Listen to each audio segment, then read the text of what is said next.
வணக்கம் மக்களே, இந்த வீடியோவில் நம்ம ஒரு சோகமான செய்தி தான் பார்க்க போகிறோம். கடந்த சில நாட்களாகவே நம்ம நடிகை லட்சுமி மேனனுடைய வீடியோ இணையதளத்தில் வைரலாகி வருகிறது. அந்த சீரியலில் பாரில் நடந்த தகராறில் காரை மறித்து ஒரு நபரை அடிக்கும் காட்சிகள் சோசியல் மீடியாவில் வெளியாகி ஒட்டுமொத்த ரசிகர்களையும் அதிர்ச்சியடை வைத்துள்ளது. இப்போ பார்த்தீங்கன்னா அதற்கு விளக்கம் கொடுத்துருக்காங்க. அவங்கள காவல்துறை பார்த்தீங்கன்னா தேடிட்டு வந்த நிலையில் இந்த நிலையில் அவங்க ஒரு பரபரப்பான ஒரு வீடியோ ஒன்றை வெளியிட்டிருக்கிறாங்க. அந்த வீடியோவில் லட்சுமி மேனன் அவங்க என்ன சொல்லியிருக்காங்கன்னு வாங்க இந்த வீடியோவில் விரிவாக பார்க்கலாம். அதுக்கு முன்னாடி முதன்முறையாக நம்ம சேனலை ஃபஸ்ட் டைம் பார்க்குறீங்கன்னா சப்ஸ்கிரைப் பண்ணாதவங்களாம் சப்ஸ்கிரைப் பண்ணிக்கோங்க. பெல் பட்டன்ஸ் மூலமிக்கி நம்ம சேனலோட நோட்டிஃபிகேஷனை எனபிள் பண்ணிக்கோங்க. நாங்கள் போகிற வீடியோ எல்லாமே உங்களுக்கு உடனுக்குடனே வந்து சேரும். வாங்க என்ன தகவல் என்ன செய்தின்னு இந்த வீடியோவில் பார்க்கலாம்.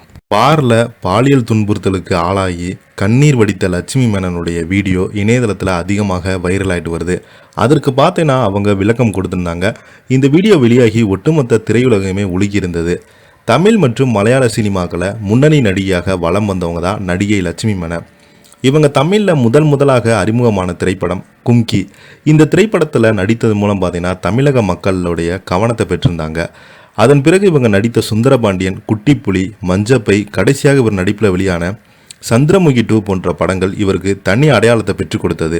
தமிழில் மட்டுமல்லாமல் மலையாள சினிமாக்களில் பிஸியாக நடித்து வந்த லட்சுமி மேனன் அந்த சமயத்தில் தென்னிந்தியாவின் முன்னணி நடிகையாக வருவாங்க என்று எதிர்பார்க்கப்பட்ட நிலையில் திடீரென தன்னுடைய மேற்படிப்பிற்காக சினிமாவிலிருந்து விலகி இந்த நிலையில் தற்போது லட்சுமி மேனன் தலைமறைவாக இருப்பதாக தகவல்கள் சோசியல் மீடியாவில் வெளியாகியிருக்கிறது. கேரள மாநிலம் எர்ணாகுளத்தில் மதுபான விடுதியில் நடிகை லட்சுமி மேனன் தரப்புக்கும் ஐடி ஊழியர் தரப்புக்கும் இடையே மோதல் ஏற்பட்டிருக்கிறது. மோதலை தொடர்ந்து ஐடி ஊழியரை காரில் கடத்தி சென்று லட்சுமி மேனன் தரப்பு தாக்கியதாக புகார் எழுந்தது.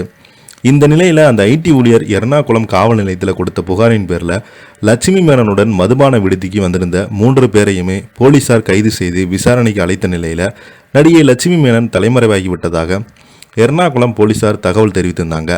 விசாரணை போது மதுபான விடுதியில் மது அருந்தும் போது ஐடி ஊழியருக்கும் லட்சுமி மேனன் தரப்பிற்கும் இடையே வாக்குவாதம் ஏற்பட்டு மோதலில் முடிந்திருக்கிறது. கடுப்பான லட்சுமி மேனன் ஐடி ஊழியரை கடத்தி தாக்குதல் நடத்தி பழி வாங்கியிருக்கிறாங்க என்ற தகவலும் வெளியாகியிருக்கிறது. அவர்கள் நடு ரோட்டில் குடிமைப்பிடி போடும் சண்டை காட்சி அடங்கிய வீடியோ சமூக வலைதளங்களில் வைரலாகி வருது. இந்த நிலையில் லட்சுமி மேனன் நண்பர் மீதான மோகன் பல்வேறு கடத்து கொள்கை வழக்குகளை தொடர்பியாக போலீசார் விசாரணையில் தெரிய வந்தது. கூலிப்படையாக செயல்படும் மிதின் மோகனுடன் லட்சுமி மோகனுக்கும் எப்படி தொடர்பு ஏற்பட்டது என கேரளா போலீசார் தீவிர விசாரணையில் ஈடுபட்டு வராங்க. நடிகை லட்சுமி மேனன் பாரில் தனக்கு நடந்த அவலங்களை வெளியாக சொல்லியிருக்காங்க. அந்த ஐடி ஊழியர் பாரில் என்னை ஆபாச வார்த்தையில் திட்டி பாலியல் ரீதியாக துன்புறுத்தியிருக்கிறாங்க. நான் பாரை விட்டு வெளியே வந்த பின்பு அந்த நபர் காரை பின்பு தொடர்ந்து பீர்பாட்டில் தாக்கினாங்க. அவங்க தாக்கப்பட்டதாக தெரிவிக்கப்பட்ட புகார் ஜோடிக்கப்பட்டது. அது முற்றிலும் பொய் என்று எந்த தவறுமே செய்யலை என்ன கூறியிருக்கிறாங்க. போலீசார் மாட்டிக்கொண்ட நடிகர் லட்சுமி கண்டபடி வாய்க்கு வந்ததை உளறி கொண்டிருக்கிறாங்க என்று ரசிகர்கள் கமெண்ட் செய்து வருகிறாங்க. இதை பற்றி நீங்கள் என்ன கீழே உள்ள கமெண்ட் பாக்ஸில் மறக்காமல் பதிவிடுங்க. இந்த வீடியோ பிடிச்சிருந்தால் லைக் பண்ணுங்கள், ஷேர் பண்ணுங்கள். நன்றி, வணக்கம்.